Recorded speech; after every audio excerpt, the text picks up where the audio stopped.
Hey everybody, welcome back to Exploring Temecula. On today's video, really important for anybody thinking about getting solar in the Temecula or surrounding area. We are interviewing somebody that knows a lot about solar, and we are asking them every question, from cost to savings, to maintenance, to the new law coming out in April. Everything that you need to know to make you feel more comfortable about either moving forward or not getting solar. This video is for you. If you are interested in Temecula or the surrounding area, please subscribe to this channel. We do everything from the housing market to interviews to best restaurants. Really, we're painting a picture of what I feel as one of the diamonds in the rough areas in Southern California when it comes to affordability, schooling, safety, all of those things. Not only do we talk about it, but we try and paint a picture that gives you a good idea of what to expect when you get here. So let's get into the video. Matt, if you want to introduce yourself, just give them a little bit of background information on you, and then we can start into the questions right away. Yeah, no problem, Joel. My name is Matthew Markham. I've been in the real estate and solar business for about 3 years now. I've seen it start to really rise and come up, and a good amount of experience now. Can you talk about generally how much people are going to save on their monthly solar bill if they decide to go solar? Yeah, sure. So the simple answer is anywhere between 30 to 60%. Usually it's more than 30%, closer to about half is the average of what we're seeing here in Southern California right now. If you're looking to get your solar system installed and you're talking to somebody, when I sit down with them, I'll show them, I'll say, look, this is the excess power that I'm going to give you. So, rather than being straight at 100% of coverage, I'd bump you up to maybe 115 or 120%, so that at the end of the 20-year period or 15-year period, whatever period you want to look at, you're still going to be producing enough to run your home and not have to have any kind of utility bill. Okay, and we talked about this a little bit a couple days ago, but the reason you do it at 120%, what was it called? The degradation of... Degradation. Yeah, so can you go a little bit into that and why you build the systems at 120% instead of 100? Yes. So basically the way that the solar panels work is all solar panels will degrade to a certain degree. They need to be under a certain percentage, but usually they go around 0.5% to 0.3% degradation per year. So what we do is we build them out to 120%, and this gives you that good breathing room to where you're never going to be under 100%. So once you pay it off, you're either going to be getting a credit or you're going to be right on where you need to be, so you don't have to pay anything. I wanted to make the point for those clients from out of town, out of state, that might be relocating to Temecula. One of the best things that you're going to have an opportunity to do in 2023, in my opinion, is to be able to find a system, you're going to be able to find a home that the seller is going to be willing to pay off the solar. So the minute that you walk through that door, you are going to have a $0 to $30 solar payment per month. And that was just not the case the last couple of years because of homes getting bid up $100,000, 15 offers in 10 minutes. That was the market that we were in. So to get a pool, to get solar, to get to get an upgraded home, all of these extra things that you thought you were going to get a year ago just were not attainable for the most part. Now it is very feasible that in this new market in 2023, you are going to be able to not only get the home that you want, but the seller is most likely going to pay off the solar, or you can negotiate that in the contract. So it's a very huge plus for homeowners coming in, purchasing property in 2023.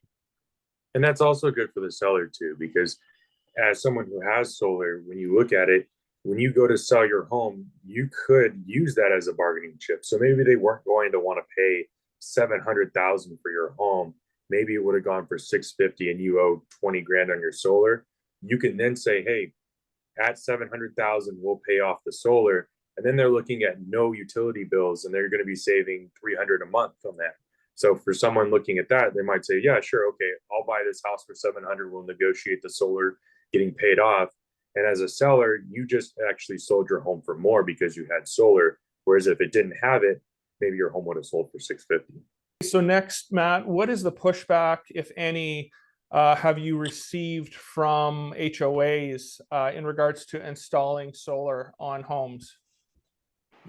Really, we haven't had any pushback to installing solar on homes from HOAs. You still want to check with your HOA and make sure that they're okay with it, but we have not had any pushback. California has green initiatives that they're trying to meet, and the HOAs are falling in line with that. Okay, cool. Next up. Okay, so how long will it take for the solar to start paying for itself or pay itself off? So really what it is the solar starts, you start getting a return on investment immediately. The day we don't have any installment costs, we don't charge for permits. So the day one that you have a solar installed, your payments are already going to be 40 to 60% less because you're replacing that utility bill. The only part of the utility bill that you still pay is the connection fee. But even with the connection fee included, we show on the bill, we'll say this is your solar bill, this is your connection fee, and it's still that's included in that 40 to 60% less than what you would have been paying. So you immediately start to see a return on investment. Okay, Matt, can you also go into and just talk about electricity costs if you have a pool, electricity costs if you have electric cars? Because I know we live here, and this is mainly for out-of-state buyers or people thinking they're going to relocate here. It's very, very expensive for those hot 5 or 6 months. So can you just go into that and how the solar is going to help them? Yeah, I mean, so really the biggest draw for solar is not just to reduce your current bill, but it's also to provide you with the freedom to be able to add a pool or have a plug-in for your electric vehicle. And now you can drive almost as much as you want if you build the system correctly. And you can run your pool pump every day and clean your pool and keep it the way you want it. What we do is when we come into a home, we'll sit down and speak to the homeowner and say, okay, so what are your future plans? What are you currently doing? How much we could see how much electricity they're currently using, and then where they're going to go from there. Because a lot of people right now, they're not running their AC as much as they want to. And once they get solar, they're going to start running their AC a lot more. So that's something that we also talk to them about is like, what would be your preferred temperature to keep the house at? Would you see yourself using more energy during these months? And so that all gets taken into account when we're building a system. Because once people have the freedom to be able to just say, okay, I'm going to keep my house nice and cool now in July, then they usually do. So then you see a little bit of an excess of electricity used. Okay. And then can you talk a little bit about electricity costs and what they're going up, maybe in the last couple of years and what you foresee happening, and then how solar is going to combat that problem, in the coming years? Yeah, sure. So, I mean, right now, SDG&E, which is San Diego Gas and Electric, they have one of the highest increases year to year in the country. They're around 6%. So they're increasing pretty rapidly. So I mean, you could see within the next 5 to 10 years, bills are going to get very, very high there. So that's somewhere where solar would be very, very advantageous in that area. So the bills are going up. You can see 4 to 5% is pretty normal in Southern California. There's not a whole lot of areas where bills are not going up. I'm not aware of anywhere where your bills are not going up. So that's one of the things that a lot of people like about solar as well, is if you get into a 20-year contract, that's being the way you have to look at it is you basically have a contract with the utility company, because you can't just say, I don't want electricity anymore, right? Unless you go solar. So you're with the utility company, but they can raise their rates as much as they want. They can add in time periods from 4 to 9 where they're going to charge you double or whatever it may be. And you have no say in that. So that's one of the nice things about solar is when you go solar, you have a fixed rate where you know what your bill is going to be every single month for the next 20 years. And that's one of the things that people like about it is it's the difference of being on a fixed rate mortgage and an adjustable rate mortgage. Yeah, and the adjustable rate mortgage is going up every year. Exactly. And the adjustable rate mortgage goes up every year. I mean, nobody's ever got their utility bill and be like, oh, look at that. This year's so much cheaper than last.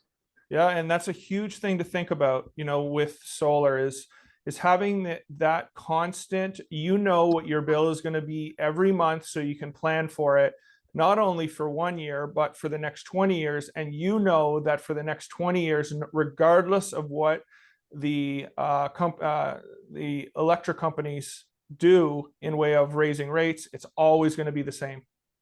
Yes, that's correct. And whether you want to go solar or not, you will be by proxy buying electricity from someone who has solar in the future because so many people are going solar. 20% of Californians have solar panels on their roof. So if you're next to a guy who has solar, you're almost basically buying power from his solar panels during the day. Can you talk a little bit about the solar warranty and maintenance, and just to put the viewers at ease in regards to what happens if something breaks, what am I responsible for? Can you just go into that for them? Yeah, so we use Solar Insure. They are one of the best companies for insuring solar panels in the United States. So we utilize them. I throw them into every one of my deals. It gives people good peace of mind so that for the lifetime of their panels, they're insured. And then there's also a warranty that comes through the panels themselves. As far as maintenance goes, one of the nice things about the panels that we install is you all have a app on your phone, so you can see how efficient your panels are being, how much power they're generating, if there's any kind of degradation that's happening on the panels, which there always is some degradation, but to see to what degree and to be able to track those kind of things is really nice. So you can see that. As far as other maintenance like cleaning them and things like that, usually the rain does a pretty good job actually of cleaning your panels.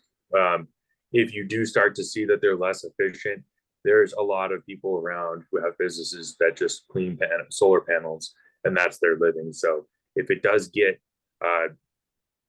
really, really bad, you can do that. But most of the time that's not even necessary. Okay. And then if let's just say you see the output of power becoming less and less, you get them cleaned and it still doesn't really help, that's when they would call the insurance company and they would come out and figure out what the problem is with their panels. And if they find a panel or two that are not working properly, they'll just get replaced. That's correct. Yeah, they just swap them out. That's one of the best things about it is you can always swap out panels if there are issues. Same thing when it comes to batteries. New batteries now, a lot of times they have cells. The company I have here on my shirt, they sell batteries, and these ones have a bunch of cells in there. And if one goes bad, they can just swap out that cell. So they're really trying to make it so maintenance is a lot easier now. Can they sell excess energy back to the grid? And the second part of that is when the system is paid off and they're selling that excess energy back to the grid, do they get reimbursed? That's true. So it's called like a true up bill. And what that means is throughout the year, there's going to be some months where you're producing slightly less than what you're using. And then there's going to be other months where you're producing a very excessive amount of energy. So at the end of the year, everything gets averaged out. You see where you land, and then that's how much you owe or how much credit you get. So when we're designing these systems, that's what we're really looking at. It's not just 1 month, like, okay, let's design it for August, because then you're going to have way too much excessive power, and there's no reason to have a system that size because nobody wants to finance a system double the size that they need. So that's usually what we do is you do that. You can see what your bill is going to be at the end of the year. And we just want to make sure that we land people right where they need to be. So they're either getting a little bit of money back or they're right flat where they need to be. Okay. And then, so obviously, when you're telling me this, when you meet with them, you're going to want to see their electric bill and see each month what they're actually paying so you can tailor the system around their whole year of electricity. That's correct. Yes. So on your bill, you'll see that you have an area where there's a bar graph for each month, and it'll show your usage on there. And then that's what we input into our program. We'll be able to view that and see what your needs are, and we'll be able to address those. And then that's also the time where I'm looking at it and saying, like, okay, this is your offset. You're at I'm offsetting you at 110%. So you have a little bit more power. Or maybe the customer says, well, I'm thinking about getting an electric vehicle. I want to get a Tesla or, anything like that. Then we're going to bump it up more, because do you want to be able to have this flat rate and go commute to work every day and not have to worry about paying for gas, and your electric bill is going to be the same because you have solar? Then we're going to bump up the system at that point. And make sure that when you're meeting with Matt, you talk about, are you going to get an electric car? Are you planning on putting a pool in? Are you planning on having more kids? Are you planning on having somebody else move into the house with you? These are all things that are going to use excess energy that you might not be using now, but you can plan for in the future, correct? Yes, yes. And there's a reason why that's so important, and I'm sure we'll talk about it later, is with the NEM agreement that's changing.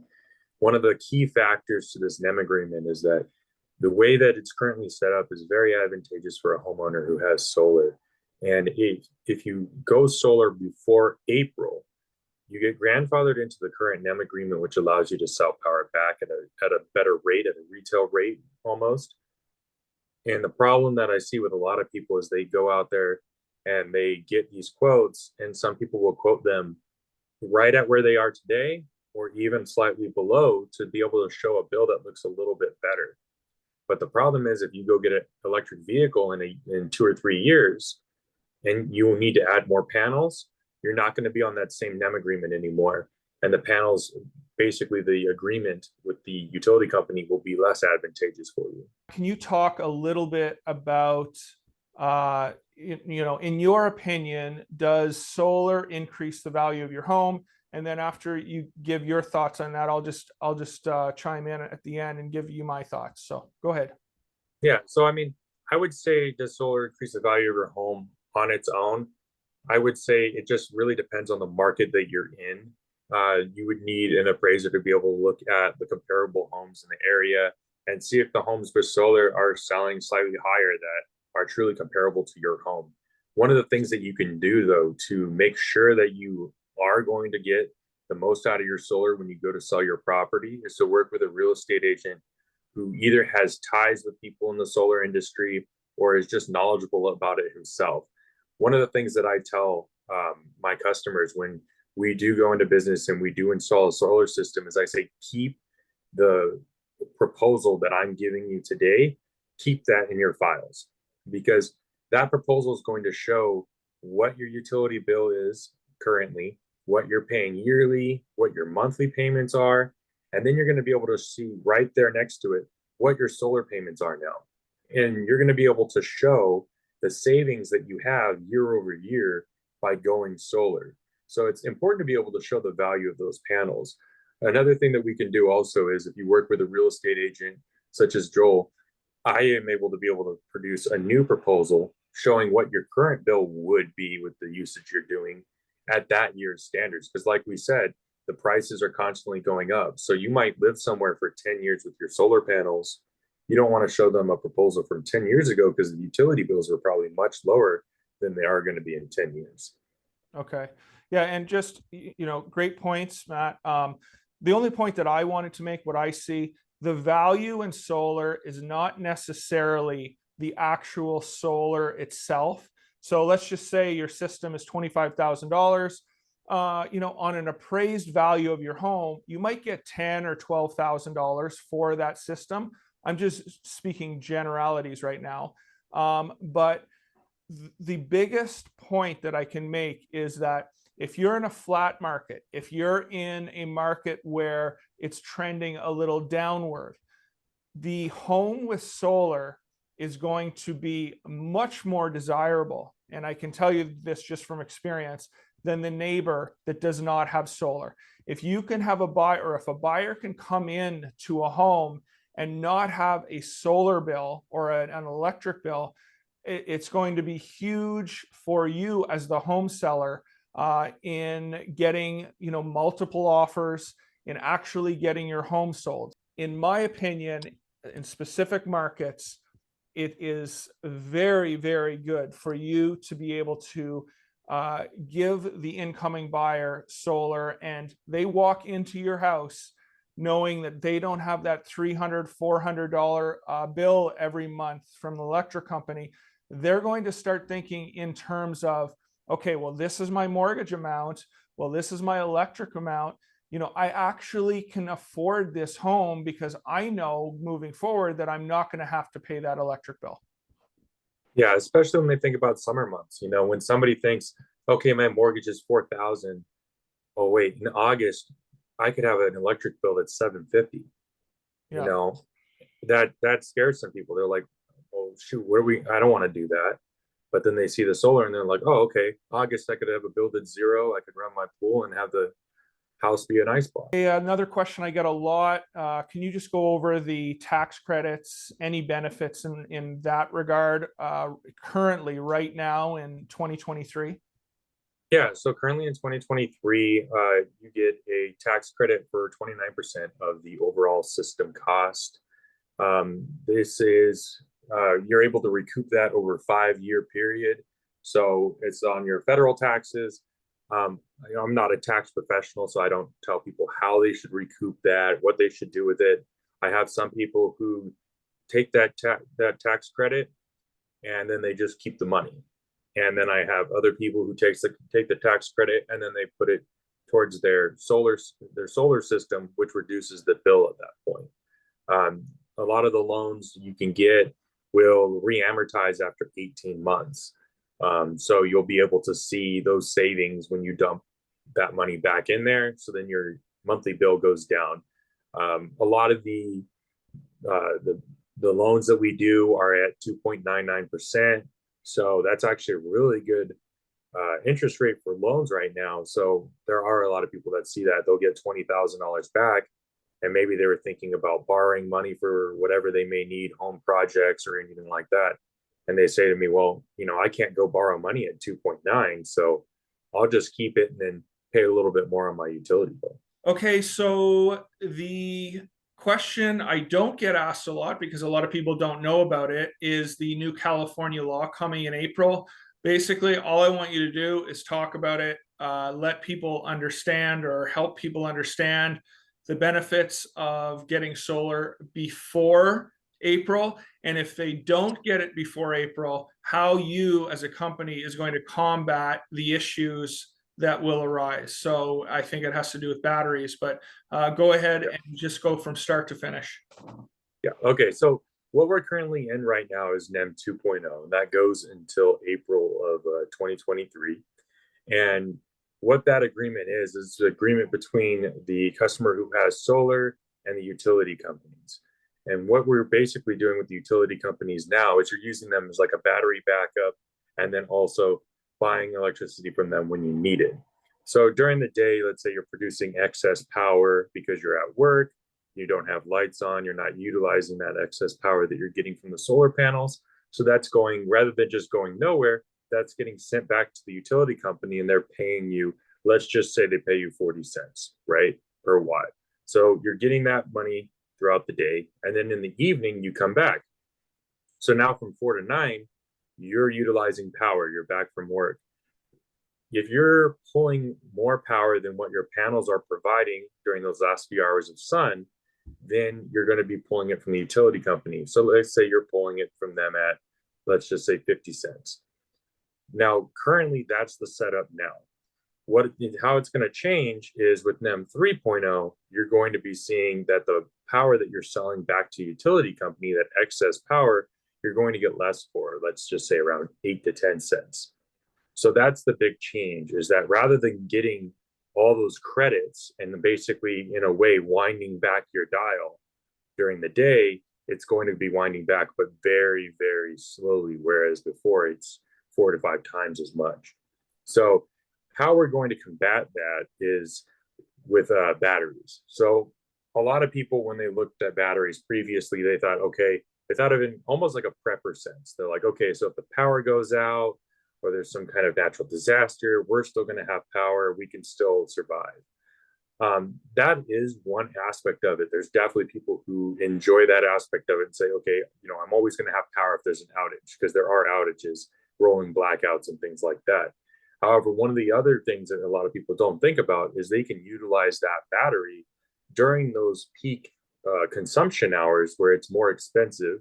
And also it helps everybody, because you're taking some of that strain off of the utility company to provide you with power, where they're having to do those rolling blackouts right now.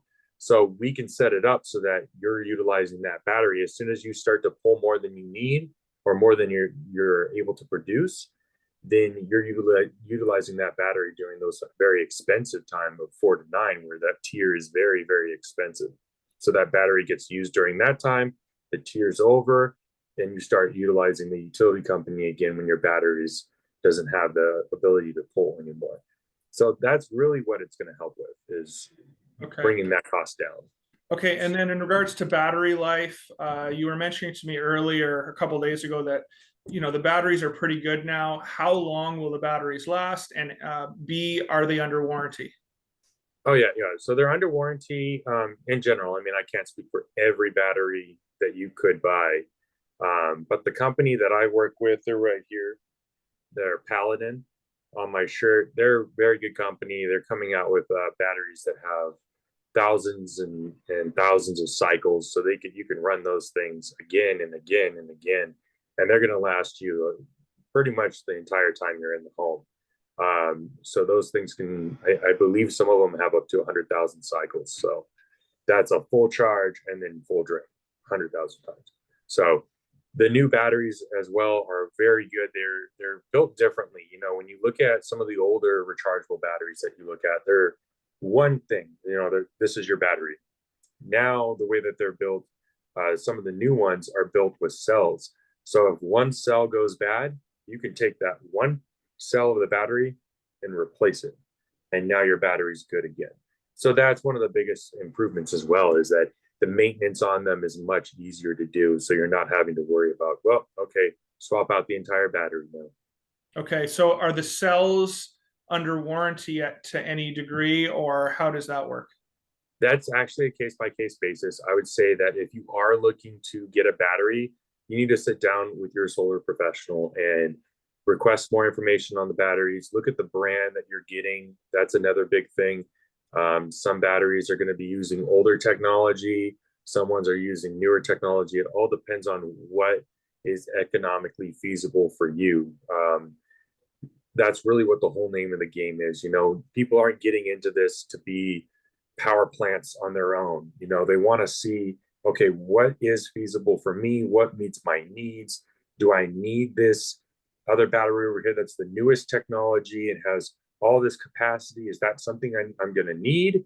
Or do I want this other battery here that I'm going to save some money on, but maybe the technology is not quite as new? Really, what you're doing when you go solar is you're bypassing some of this older technology that some of the utility companies are utilizing with a newer technology that is solar. When you go to somebody's home, how are you going to determine the size, the amount of panels, all of that, that each individual homeowner is going to need? Basically, the system. How are you going to make them feel comfortable, make them understand the exact system that they need for their specific needs or home? Yeah, I mean, well, so the first thing that I do when I sit down with a customer or a potential client is that I'll tell them, okay, what are your worries? What are your needs? What do you foresee? What have you heard about solar? So we can go ahead and address everything, because I'm here just to provide information to assess their needs, and then to show them, okay, well, this is what I can provide for you, and this is the cost it'll be to you, and these will be your savings. So once I figure all that out and we discuss it and we see what it is that they want, what they hope to achieve by going solar, Then we can go ahead and proceed and say, okay, so this is your current usage.